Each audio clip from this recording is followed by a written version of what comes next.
The Sound of the Vespers. In the year 1282, the island of Sicily was ruled by a king from a faraway land. His soldiers, dressed in fine armor with the fleur-de-lis of France, walked the streets as if they owned them. The Sicilian people felt a heavy weight on their hearts, a quiet anger that simmered just beneath the surface. On a bright Easter Monday, a young woman named Fiammetta was on her way to Vespers. She was dressed in her finest clothes, her heart full of hope for a peaceful day. But as she passed a French soldier named Drouet, he stopped her. With a cruel smirk, Drouet reached out and touched her.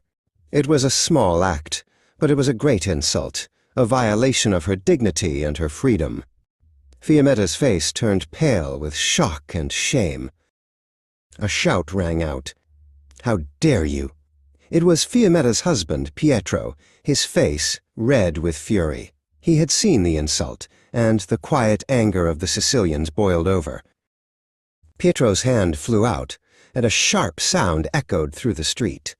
It was a slap, a small sound that carried the weight of years of oppression. The soldier stumbled back, his smirk gone, replaced by pure rage. From the bell tower of the church, a single bell began to toll. Then another, and another. It was not the call to prayer, but a call to arms. The sound spread through the city of Palermo and then across the entire island.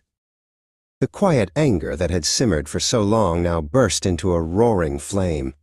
Farmers left their fields, fishermen dropped their nets, and merchants closed their shops. They were no longer just individuals. They were a united people, fighting for their freedom. By the end of the day, the streets were quiet again. The fleur-de-lis flags were torn down, and the heavy boots of the French soldiers were gone. The air was still, but the silence was not peaceful. It was the silence of a people who had finally found their voice. But the story did not end there. The King of France was furious.